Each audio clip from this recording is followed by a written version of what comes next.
Hari ini gue dinas pagi guys, ditemani 3 darah anak kelas PKL dari M3M. Hai. Hari ini kita ngerjain ini guys, ini gini deh, langsung aja ya ke materi. Ini bantuin nempel-nempel satu. Aw. Dia masuk di situ ya. Ini saya kebelet viral.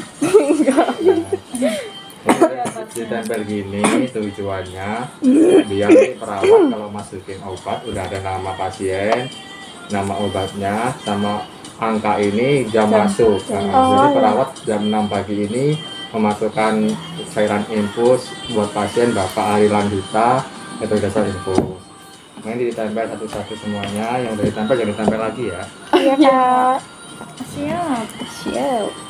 Kalian mau nanya-nanya ke saya yang tentang ini. Nah, dia masukin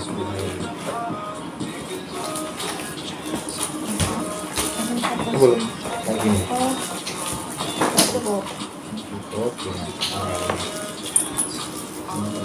Oke. Hai guys. Halo guys, langsung aja ya, nggak ngomong lagi. Itu. Coba pengambil ya.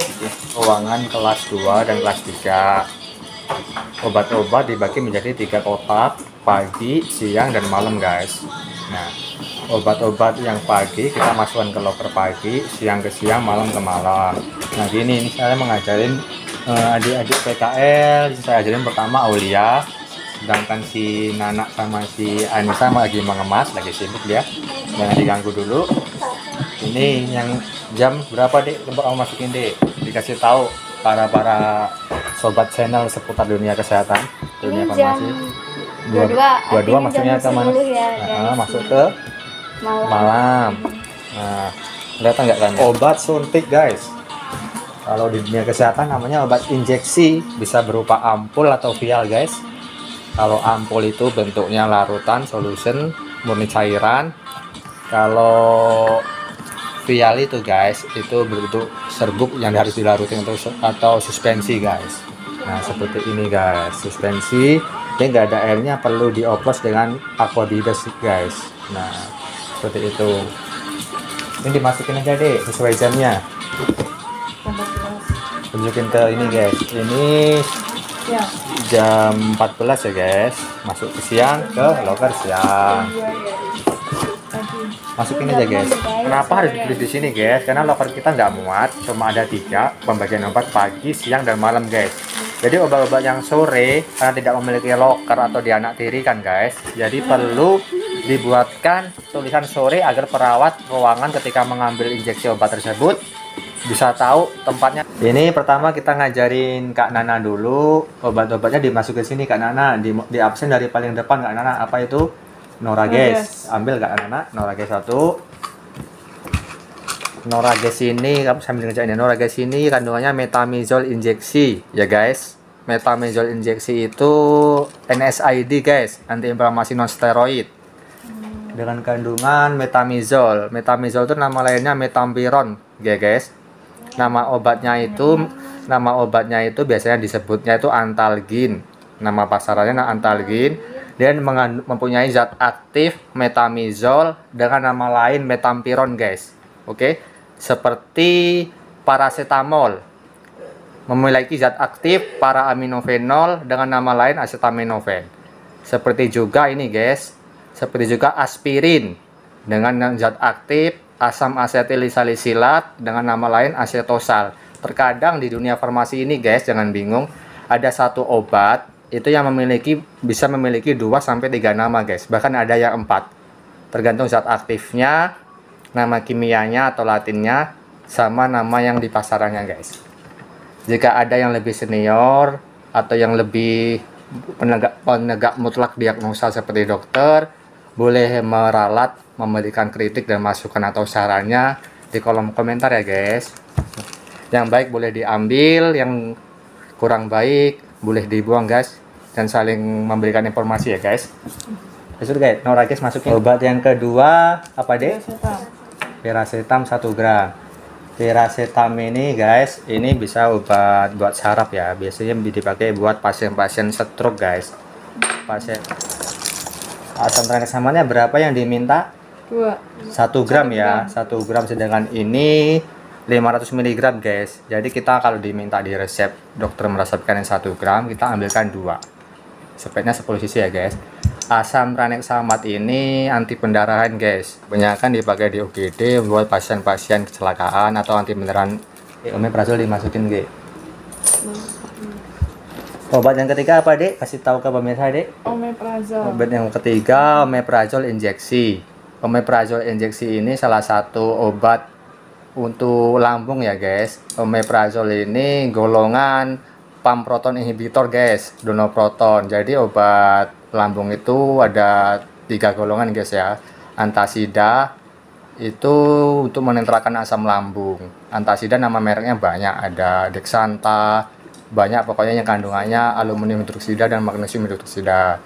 Kalau yang ini omeprazol ini golongan pump proton inhibitor guys, donor proton.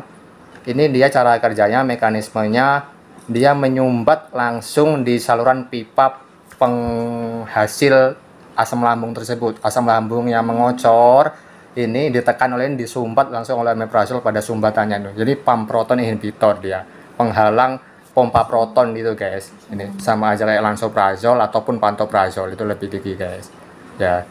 Jadi kalau ada juga golongan lain kayak sukralfat itu guys. Sukralfat itu golongan pelindung lapisan ulkus atau pelindung saluran mukus guys. Jadi lambung-lambung yang sudah lecet atau emah atau asam lambung yang sudah lecet, jadi ketika kita makan guys, pasti kita muntah atau mual atau jelek gitu kalau bahasa Jawanya guys. Jadi makanya perlu dilapisin oleh sukralfat. Sukralfat tersebut fungsinya tuh untuk pelindung saluran mukus. Pelindung saluran mukus. Jadi lambung yang sudah lecet guys, itu dilapisi oleh sukralfat. Kalau di bahasa kulinya itu bangunan tukang itu dicor guys.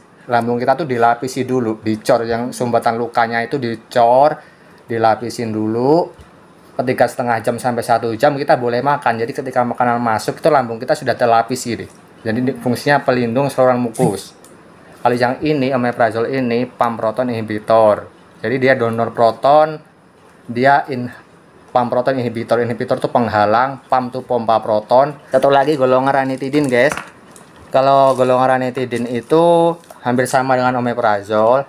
Dia juga menetralkan asam lambung, tapi dia hanya melepasnya lambat guys. Jadi kebanyakan golongan ranitidin itu guys, itu aturan pakainya 2x1 setiap 12 jam. Karena obat itu dirancang untuk meluruh dalam waktu 24 jam. Jadi reaksi lambat. Jadi ketika untuk emah-emah yang udah kronis atau yang udah ini membutuhkan aksi cepat atau obat anti lambung yang adi kuat, itu membutuhkan omeprazol guys.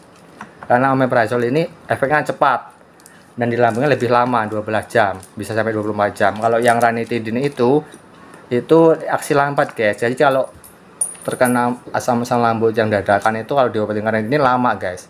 Tapi obatnya tuh awet di dalam lambung, di dalam tubuh, karena meluruh dalam waktu 12 jam. Jadi setiap 12 jam sekali minum. Di bawah sini.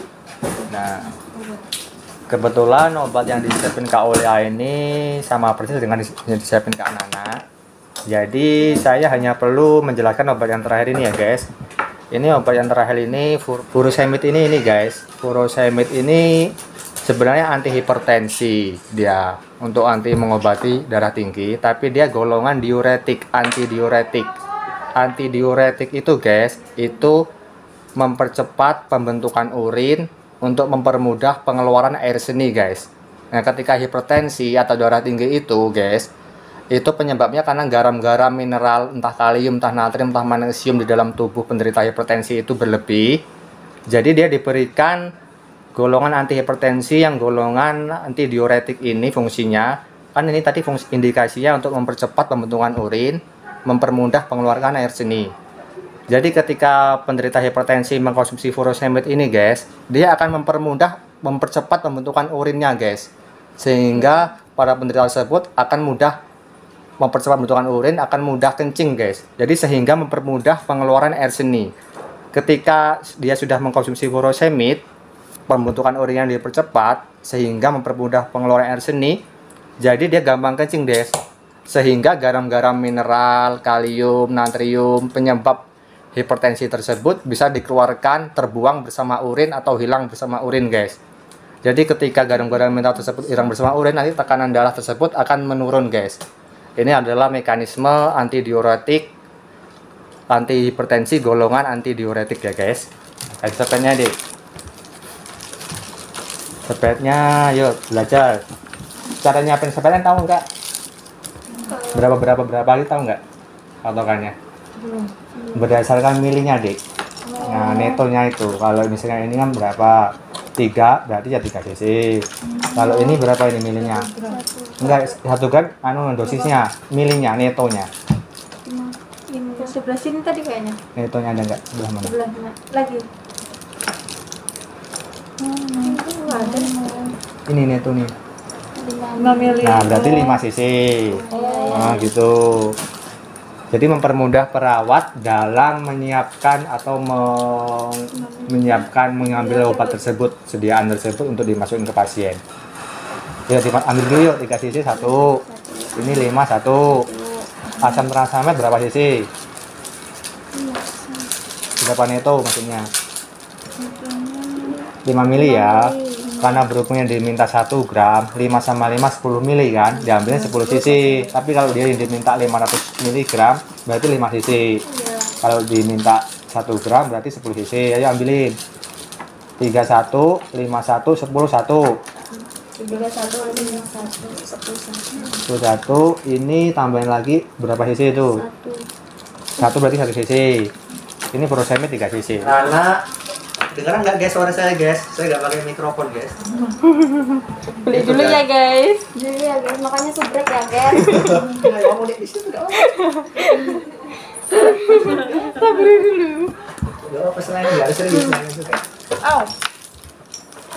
Ini tuh Kak. Nah, itu kemana Kak? Bagiannya Ini jam 10. 10 siang, guys. Nah, disini Kak. Ini salah satu boleh minta tolong dimasukin ke lokernya, guys. Dijelasin ke para pemirsa, obat 23 sudah selesai ya, disiapin oleh satu-satu disorot mukanya. Kak Nana, Kak Aulia, dan Kak Caca. Oke, boleh dimasukin ke lokernya. Salah satu. Nah, sembari Kak Caca masukin ke loker, kita bekerja Kak Aulia dan Kak Nana. Ini ondansetron itu salah satu anti emetik ya guys. Ini buat anti mual. Biasanya pasca kemoterapi atau pasca operasi. Ini salah satu gambaran pelayanan obat di apotek rawat inap ya guys. Kalau kita sistem alur pelayanannya sekarang berdasarkan resep digital guys. Sekarang semua serba digital. Jadi perawat atau dokter yang berhak menulis resep membuat permohonan resep di komputer digital, kemudian kami menyiapkan sesuai drop off DO, kami siapkan obat tersebut di lokernya sesuai nama pasien, nama obat dan waktu masuknya injeksi tersebut guys. Karena kami menggunakan sistem UDD guys ya, jadi yang diminta perawat itu untuk sekali pemakaian atau dalam satu waktu shift atau satu masuk pasien, kita berdasarkan sistem UDD ya guys ya. Kalau dulu sistem resep sebelum digital itu guys, itu perawat meresepkan sekali, dokter merawatkan satu kali resep itu untuk sampai pasien pulang, biasanya kalau tidak divisit 3 hari. Biasanya bisa menuliskan contohnya ranitidin 9 ampul, ketorolac 9 ampul itu buat 3 hari. Ketorolac 9 ampul 3 kali 1 berarti buat 3 hari. Ranitidin 6 ampul 2 kali 1 berarti buat 3 hari. Kalau sekarang dokter meresepkan hanya untuk satu kali pemakaian atau dalam satu shift, sistem UDD ya guys ya. Bahkan berlaku untuk tablet juga ya guys. Paracetamol tablet 1 biji 06, berarti jam 6 pagi perawat harus memasukkan obat paracetamol kepada pasien di ruangan di jam 6.